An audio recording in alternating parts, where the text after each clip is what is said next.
Shalom, everyone. This is Shamir returning back to you.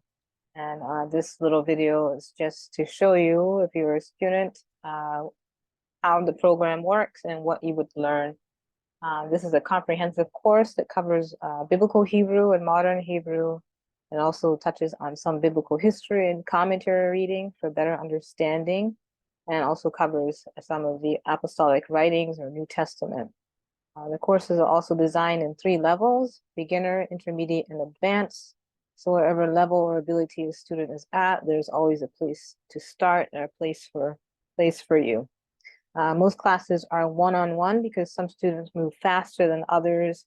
So pairing students together has to be done carefully and thoughtfully. A lot of times it's just better to do one-on-one, and then you can move at your own pace. So this is a lesson actually that I taught today. Now this is an advanced lesson.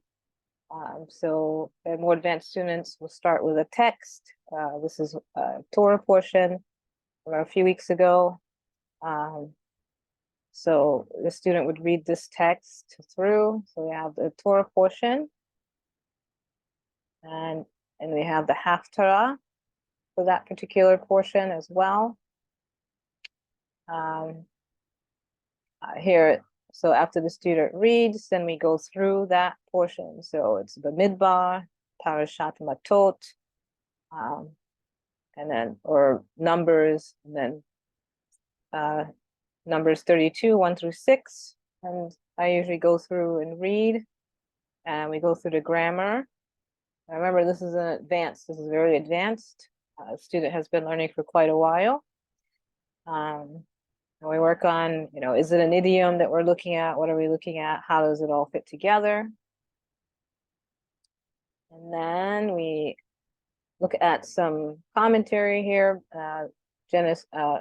Numbers 32 of Bamidbar. In this particular section, we covered a lot of places. We have a little introduction here, introductory discussion, and then we have a map, so we can put context to what we're talking about, places. These are actual places. This existed.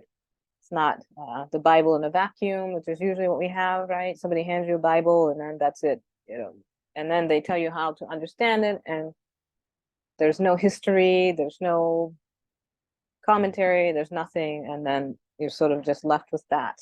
So this here introduces you to the places at this particular time in Numbers 32. This is what the map of Israel looked like. You can see all the places. This is the Gad and Reubenites, the locations of their cities. Instead of crossing the Jordan, remember they didn't cross the Jordan. They stayed on the other side. They did not want to be made to cross over. This is what the language says.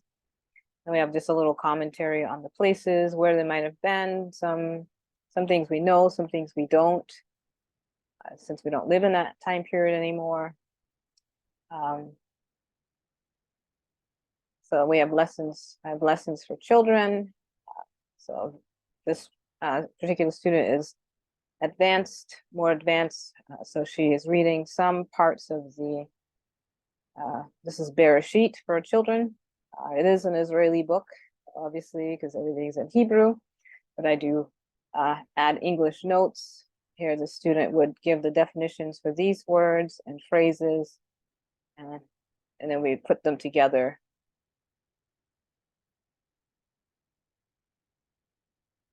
Here we have, this is a beginner, even though it does look advanced. This student is more advanced, but still at a beginner stage. So this is what this particular person is reading. The sentences are shorter. Sometimes it's just one sentence broken up into a few different parts.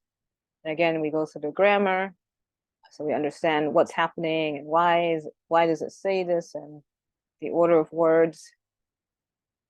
And also have a Haftarah portion. Like I said, we include everything in this. So we have some Bible reading, and then we have some modern Hebrew. Modern Hebrew takes about 5 to 10 minutes of class time just to learn a few things, a few phrases. but it shows you the difference. If you hear about the courses and they say, oh, you can learn Hebrew, you can learn biblical Hebrew and then you can speak modern Hebrew. No, you can't. Absolutely not. That is just a gimmick to sell a product. And the other way around too. Most Israelis actually cannot read the Bible. As shocking as that may sound, you cannot pick it up and just read it because the language is so different. You have to pick it up and you have to study it. So you can't learn Hebrew in 6 weeks. It doesn't matter who says that, or 8 weeks. I do recorded lessons, but it's usually tailored. It's not pre-recorded. It's just for each lesson, each new lesson, you get a video. But I don't like to pre-record it because one size doesn't fit all. And it's easy to get lost. And that's when people get frustrated because they're not keeping up and everybody moves at a different pace. But like I said, if you're in a class with 5 other people and 2 of them are moving really fast and 2 of them are moving medium, and then you're kind of behind because you got caught up on some concepts, and you can't do cookie cutter learning. I don't enjoy doing teaching that way because you don't learn anything. So it has to be individual. And students that have all different abilities, some learning disabilities, but everyone can learn. So if you're just beginning Hebrew, you have this beginner sheet. I have a few different kinds that I use. This is just one example. Okay, you have the alphabet. And we go into final forms and consonants that look the same, etc. Identifying consonants, beget kefet consonants, all kinds of fun stuff. So these are things that you can expect. I do some with the Apostolic Writings too, or New Testament, because I feel it's important. And why it's important is that you want to be able to connect those writings to the Tanakh. This is a Second Temple period Jewish community. It's not 21st century Christianity. There's no Christianity in the text. There's no new religion to be found in the text, even though a lot of Jewish people might not believe in Yeshua, but they do understand that this is a Jewish book, Jewish writings, and they acknowledge that. It generally tends to be that a lot of Christians have a difficult time accepting that, and that has a lot to do with replacement theology and all kinds of problems that we try to ignore and just kind of let it, go forward and not dealing with anything. So because it will rock the boat. And I will tell you right off the bat, if you study Hebrew, it will change your whole understanding of the Bible. Whatever theology or whatever denomination you come from, once you see the text of the word, how it was written, and you see the word plays and all the things that you miss, which is a lot, just by reading the text in English, it's going to change your whole perspective. So you really do need to prepare yourself for that. And that might sound dramatic, but I promise you that is what's going to happen. And for a lot of people, that's difficult because all the things that you held near and dear, all the little theological ideas and all the things that you thought the Bible said, and then you find out that's not true, or it's not the way that it was explained to you. Because, like I said, if Israelis can't really pick up the Bible and just read it, that should tell you something. When we speak Hebrew here, so in Israel, but you can't just pick it up and read it because it's difficult, and you just got to study it. It's just the way it is.